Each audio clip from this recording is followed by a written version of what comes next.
show you when you get your papers what you need to do first for your project. So like I said, Monday when you pick up your materials, you're gonna pick up your paper, which is this large square. You're gonna pick up tracing paper and the printout of your images. Then when you are ready to start, your first step will be to trace both your animal and your object. And you're gonna trace everything on the same tracing paper. And it doesn't have to be super detailed. You just kind of want to have at least the main shape.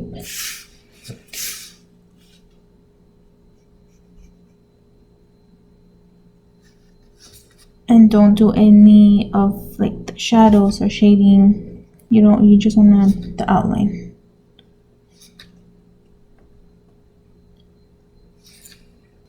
For my animal, I chose to do a Japanese red crowned crane, a bird.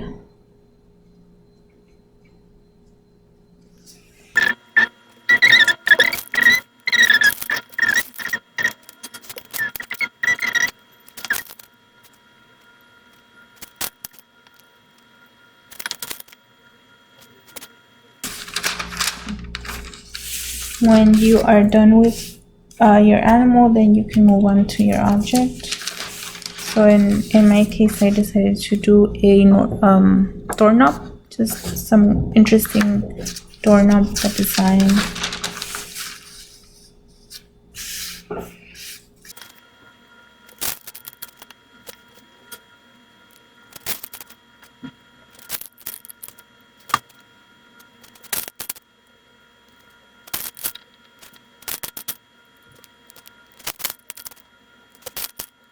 And it's optional if you chose to do flowers or not. You can, you don't even have to trace from a printout if you don't have it, because I don't think I printed flowers for anyone. But you have plenty of free space here if you want to draw just a freehand flower. It's really your choice. So I chose to do so, and I found these water lilies. Okay, so then the next step after you have drawn your animal and your object, the next step is to decide for make an interesting composition of the mirror reflection of it. So it might help to take, if you have like a small little mirror, to take it and place it next to your drawing so you can kind of see where it would be a good line for it to trace. Okay, so I've already went ahead and I took my paper to the mirror to check where I wanted the axis line to be. So I marked off the lines both on my animal and my object. Now the next step is to divide your paper.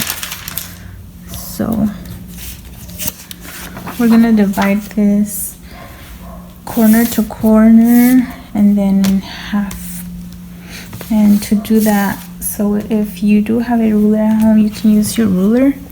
If not, I think the easiest way I found to do it without a ruler was just measuring with the paper. So you align the corner of your paper, and you're gonna need two papers. So you'll have your tracing paper there as well. And you're aligning this corner here, and then you're aligning both papers together to make like a full long paper, and then you're just using that as your ruler. So you're aligning both papers to both corners.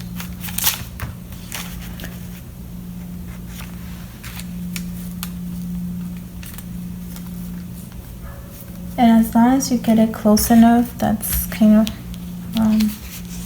what matters. You know, if we were in class, I would expect you to make more accurate measurements because we do have the rulers there, but because we are just using the resources we have at home,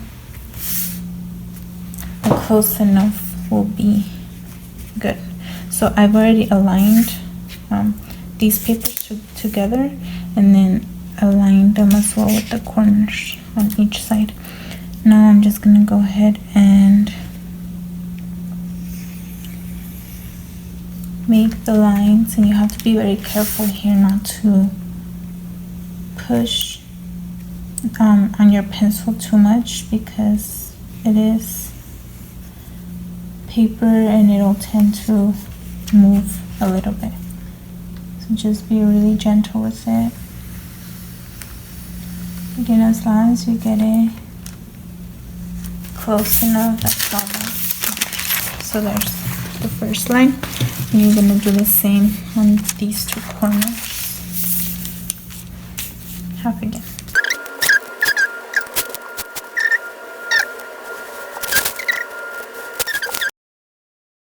Corner to corner. Then the next line we're gonna do is divide it in half here. So you could just kind of guide yourself with the center that you've already made and align your paper to that center, but also to the bottom of your paper here. So make sure you align it well here, and then align it to the center there. So the trick, again, like I said, is for you to take your time and align it as carefully as possible. And then just go ahead and draw your line there. And because the paper won't reach all the way, you're gonna have to do it again on this side. Again, aligning this paper to the bottom here is the key, and then aligning it to the other line that you've made it. And so there is, it's very light, but I can, as long as you can see it. Okay. And you're gonna do the same going this direction. And there it is. So equal parts. Then here you're gonna go back to your tracing paper, and you're gonna start tracing your animal first, and you're gonna do this on 4 lines only, not on all of them, just 4 the lines that are on the corners of the papers. And if you noticed, I did erase whatever part was here based on the line that I had made. So now you're gonna have to place your paper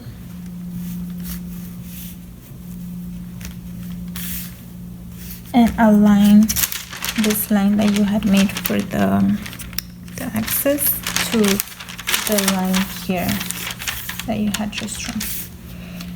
And you're just gonna go ahead and align it and then trace it, every detail.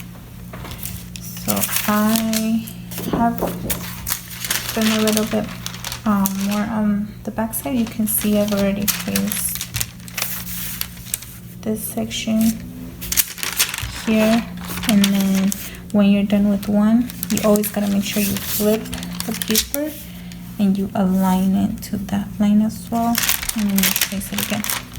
That way you are getting the 2 symmetrical pieces like that. And again, you're gonna do this only on the corner lines. So you're gonna do 2, then you skip this line, and then 2 again, skip, 2, skip, and 2, and skip. Okay. So I'm gonna go ahead and do that, and then I'll show you what to do next. Okay, so moving on to the next step.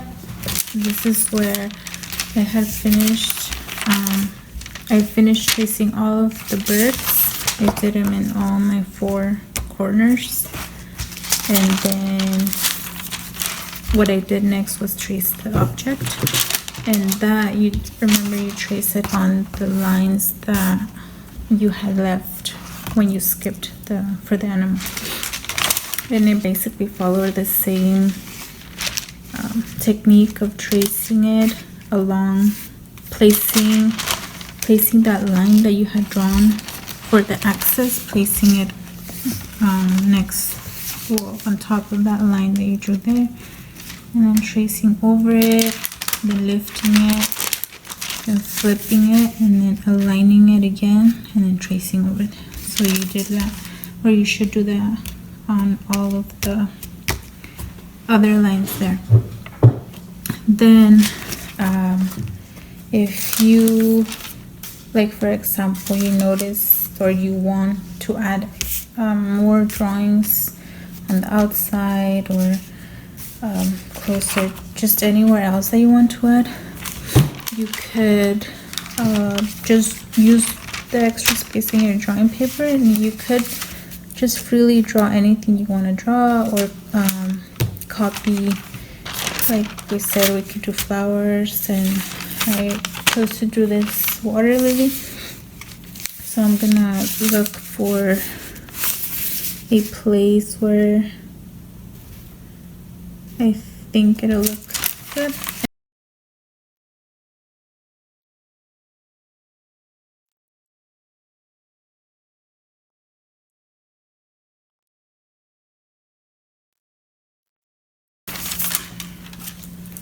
Okay, so now once you're done tracing everything that you wanted to include in your mandala, the next step will be to trace everything with Sharpie. So some of you, if you don't have a Sharpie at home, you are gonna just leave it as it is.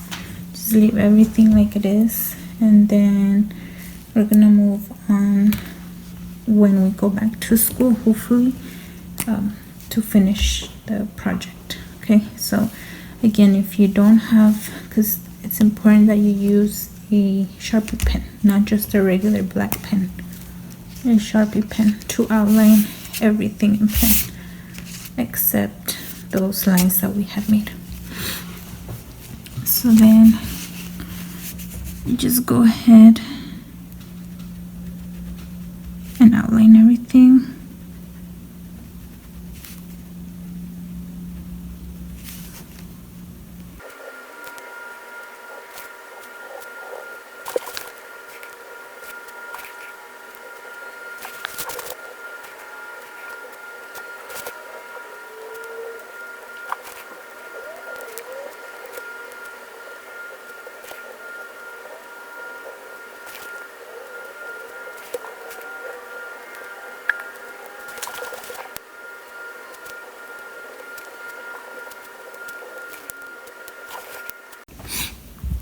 Okay, so when you're done tracing everything with the black Sharpie, now you can go back and erase all those lines that we had made before.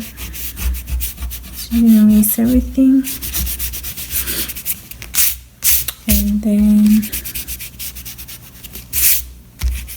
you're gonna go back with the Sharpie to add some darker areas. So I'll erase it later, but I want to show you. So after you have done tracing it, then you're gonna take like the corners of most of your design, and then you're gonna stylize it. So with the black Sharpie, go ahead in every corner, every edge that you see, you're gonna add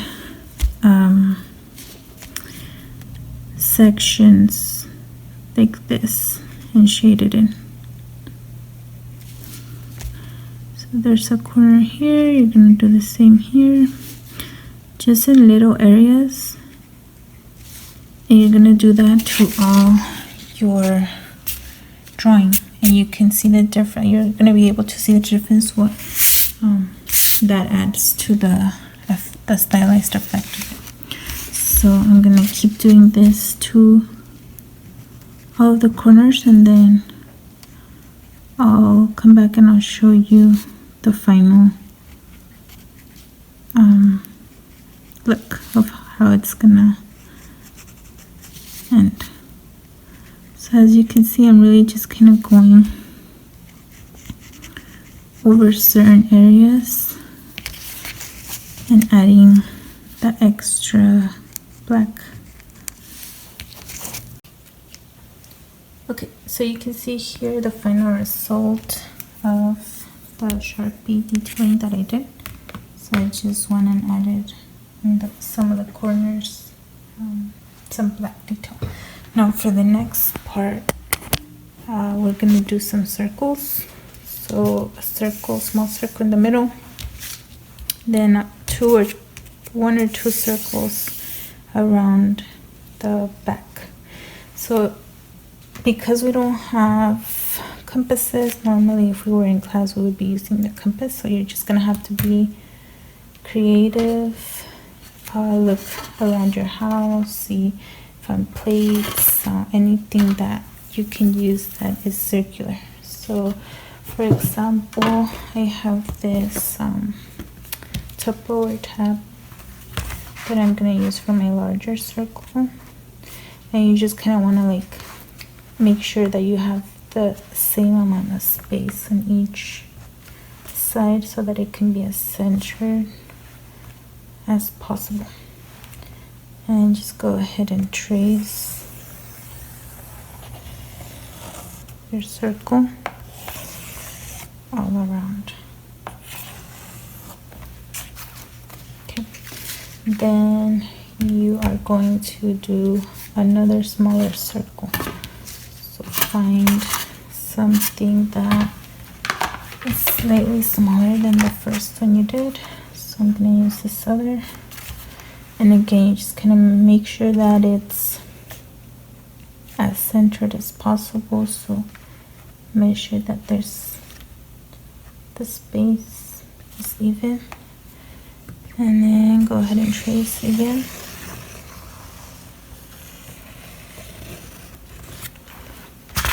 So you have your first circle. Okay. Then you're gonna want a smaller one for the middle. So things like soda cans or cups will work. So I have this cup here that I'm gonna use for the middle circle, and I'm trying to get it so that it's pretty centered.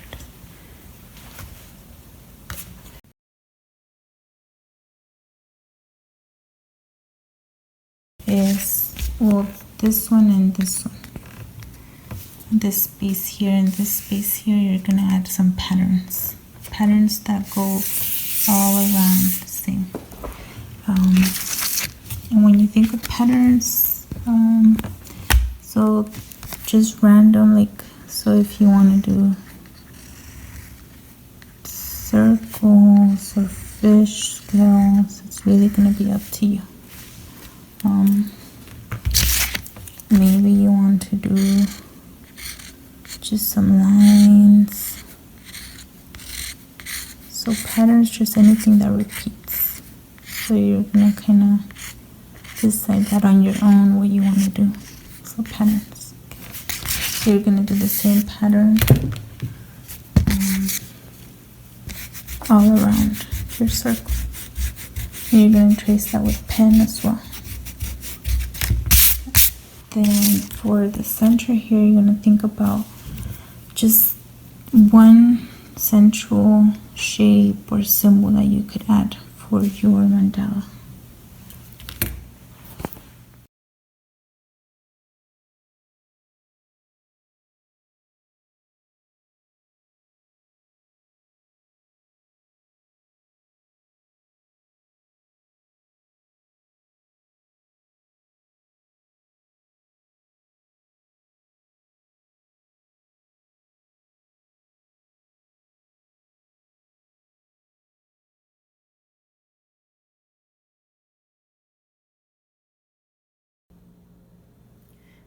So this is the final result once I have already added my patterns in the designated circles.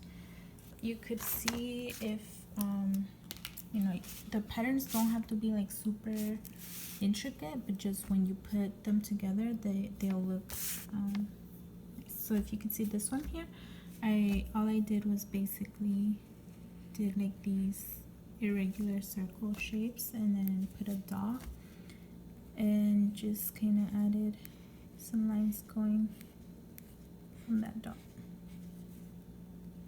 And so I repeated this, if you could see, all around, and I did 2 layers.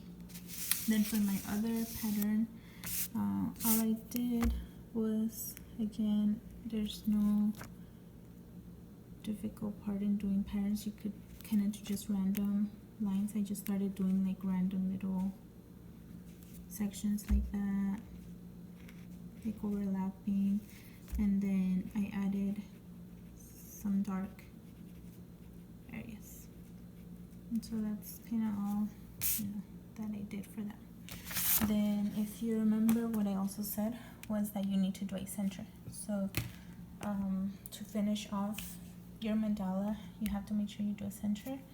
Then the last part will be to color everything. So I'm gonna set my phone here to do a little demo on coloring. So when you are gonna be ready to color,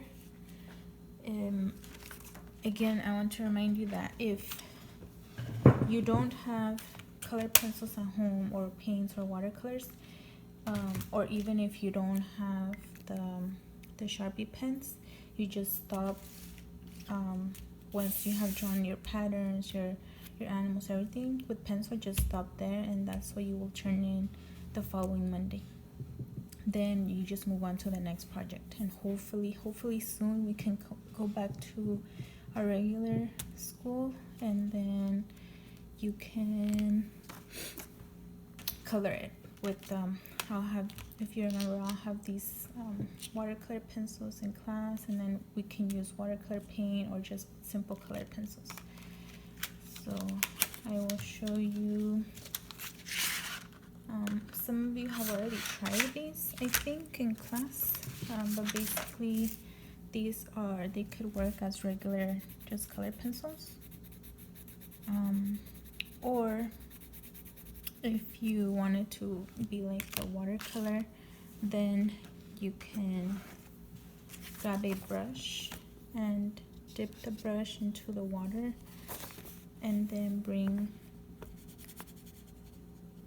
this back into the color pencil, and so it'll give you like a painterly look of watercolor. Okay, so that will be for when we go back to class, so you can use and finish it by coloring. Okay, so I will just finish coloring mine, and I will show you the finished result, and then you guys can get started on your own mandala.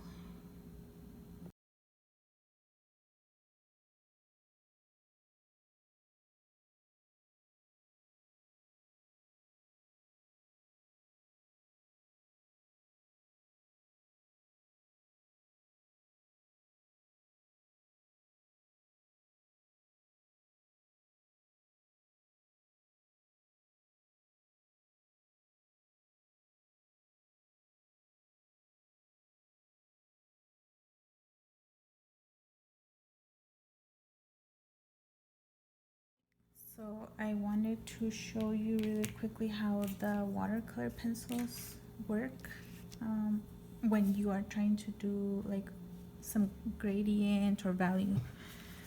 So basically you can choose any color, and then with one color you could go from dark to light very easy with the watercolor pencils. So if you just color in where you want it to be the darkest, and then as you come down, you want to leave some white gaps there. So because when you get it with the brush, the water will run down. And so as it goes down, it spreads it. So you don't want to add too much color at the bottom if you want it to be lighter. And you can see that adding the water to the color pencil just blends it in, and it bleeds right through like that. So you would, when you get a chance to start using the watercolor pencils, you want to make sure to leave an area where it's not too colored with the color pencil, because once you go in with the water, it'll blend in.